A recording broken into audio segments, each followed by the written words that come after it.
5030 정책 기억나시나요? 이거 시행 전부터 차주들 사이에서 말이 많았잖아요. 교통사고를 줄이자는 취지에는 모두가 동의하지만 왕복 8차로 도로같이 시행을 하면 안 되는 곳까지 무차별적으로 적용하다 보니까 효율이 너무 안 좋아지는 거죠. 이건 오해하면 안 되는 게 자동차를 좋아하는 사람들이 이걸 반대하는 게 아닙니다. 교통이 혼잡해질수록 운전자들뿐 아니라 사회적 손실 자체가 커지거든요. 이건 돈으로 환산하면 2020년 한 해 동안만 60조 원에 달했습니다. 1994년에는 10조 원, 2012년에는 30조 원 정도였던 걸 감안하면 그만큼 심각하다는 거죠.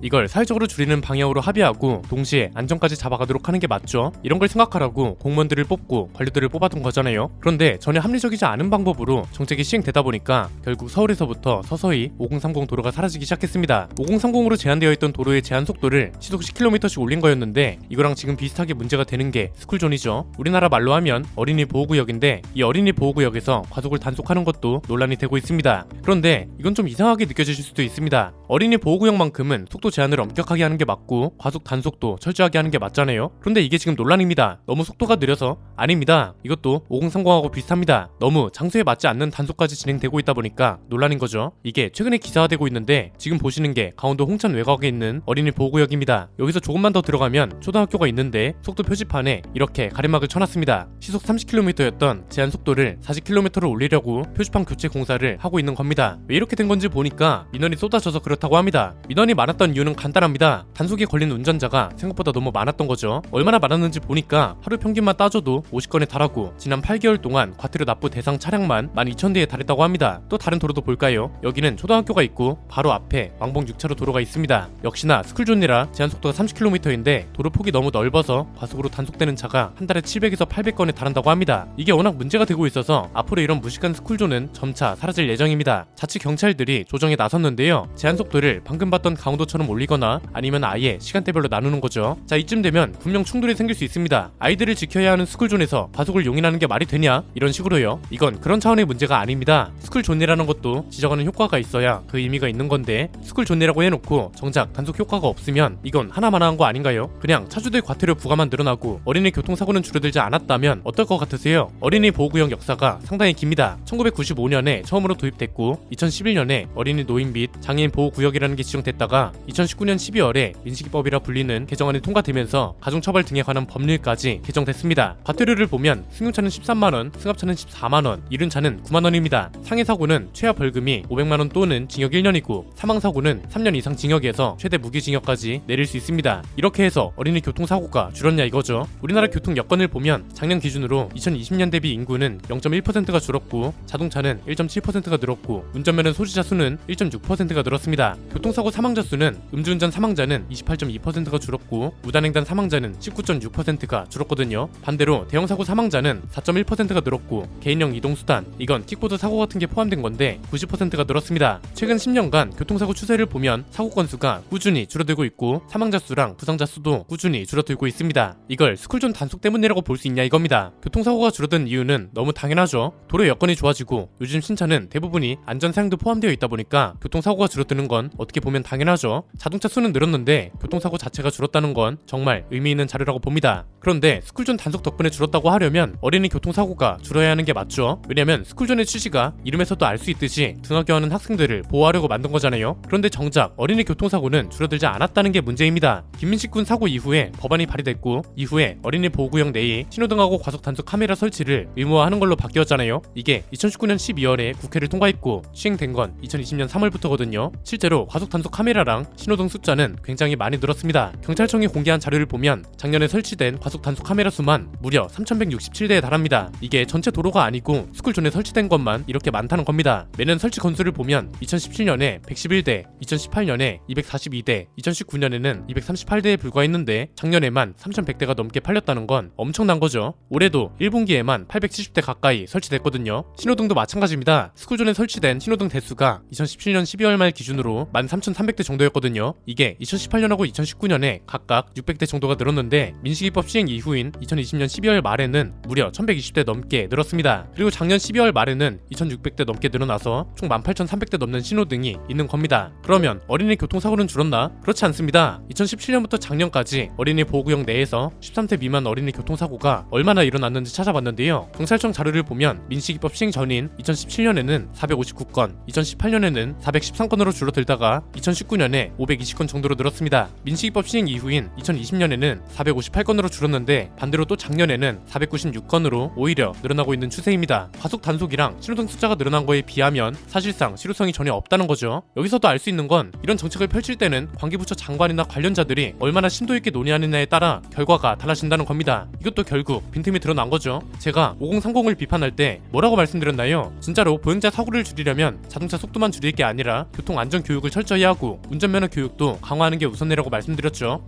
왜? 이게 정말 근본적인 문제니까요. 그런데 결국 보행자 사고랑 관련된 것들을 제대로 건드리지 않고 자동차 속도만 줄이니까 교통체증만 늘어나고 이게 사회적 손실로 이어지고 있잖아요. 스쿨존 단속도 마찬가지입니다. 민식군이 사고가 났던 건 불법 주정차 되어 있던 차의 과실도 상당하다고 보거든요. 그런데 정작 주행하는 차들만 단속하고 불법 주정차 단속이나 대책은 그대로니까 문제가 나아지질 않고 있는 거죠. 이럴 때 꼭 감성적으로 접근하는데 이건 그런 차원의 문제가 아닙니다. 가장 자주 등장하는 말이 운전자도 차에서 내리면 보행자다 이거죠. 반대로 보행자도 차에 타면 운전자입니다. 운전자 단속하고 처벌만 강화한다고 해서 교통사고 상황이 나아지는 게 아니라고요. 이러니까 차주들이 화가 나는 겁니다. 단속을 늘리고 실제로 단속 건수도 많아졌으면 그만큼 과태료를 거친 돈도 많다는 거잖아요. 이게 수년 동안 쌓였으면 이 돈으로 대체 뭘 했냐 이거죠. 정부 차원에서 스쿨존 교통사고 성과를 자랑하려면 단속 건수만 늘었다고 하면 안 되고요. 교통사고 건수만 줄었다는 것만 근거 삼으면 안 된다는 겁니다. 아까 보셨잖아요. 교통사고 건수는 자동차 성능이 좋아졌다는 것도 크게 한몫한다고요. 진짜 성과라고 하려면 교통사고 건수가 줄어들면서 스쿨존 내에 인도 설치는 얼마나 늘었는지, 안전 펜스는 얼마나 늘었는지 이런 것도 같이 공개해야 한다고 봅니다. 과태료로 걷어간 돈을 여기에 써야 맞는 거 아닌가요? 그런데 아이들을 위한 인도 설치라든지 안전 펜스 설치라든지 이런 게 어느 정도 늘었는지 알 수가 없죠. 이것도 어쨌든 지자체가 예산으로 하는 거라서 충분히 통계를 잡을 수 있을 텐데 왜 없는 건지 모르겠습니다. 꼭 큰 사고가 나야만 인도를 설치해 주는 건가요? 진짜 스쿨존 단속을 제대로 하려면 주정차 단속부터 강화해야 한다고 보고요. 주정차 단속을 강화하려면 적어도 주차 난도 같이 해결해야 한다고 봅니다. 못한다고요? 방법은 많습니다. 공영 주차장 부지에 주차 타워를 설치하든지 이런 부지가 없는 곳은 인도에 주차 라인만 제대로 그려놔도 도로 정리가 많이 될 겁니다. 주차 라인을 그리면 좋은 게 횡단보도를 보호할 수 있죠. 주차 라인이 없으면 어디까지 주차를 해도 되는지 모르겠는데 주차 라인이 있으면 횡단보도 앞에 주차하기가 어렵고 횡단보도 바로 앞에 보행자가 있는지 볼 수 있도록 블록걸 같은 걸 설치해두면 높은 탑차 같은 게 횡단보도 근처에 주차하는 것도 방지할 수 있습니다. 사고 예방 방법은 충분히 많다는 거죠. 지금 일단 지자체는 무차별적인 스쿨존 단속을 없애고 있습니다. 아까 보셨던 대로 속도 제한을 올리는 방법이 하나 있고 시간대별로 단속을 하는 방법도 도입 중입니다. 시간대별로 하는 것도 정말 유연한 방법인 게 통계 자료를 하나 볼까요? 시간대별 어린이 보행 사상자를 보면 등하교 시간이 가장 높다는 걸 알 수 있습니다. 밤 늦게부터 새벽까지는 사실상 단속 효과가 크게 없다는 거죠. 문제는 이게 어느 지자체는 하고 어느 지자체는 안 하고 이러다 보니까 단속 자체가 너무 들쑥날쑥한 거죠. 이건 중앙정부 차원에서 교통정리가 한번 필요하고 동시에 주정차 문제 해결이랑 인도는 얼마나 설치됐는지 이런 자료까지 투명하게 공개하고 실제로 성과가 인정이 되면 이런 정책을 반대할 사람도 없을 거고 도입 범위를 오히려 넓혀야 할 겁니다.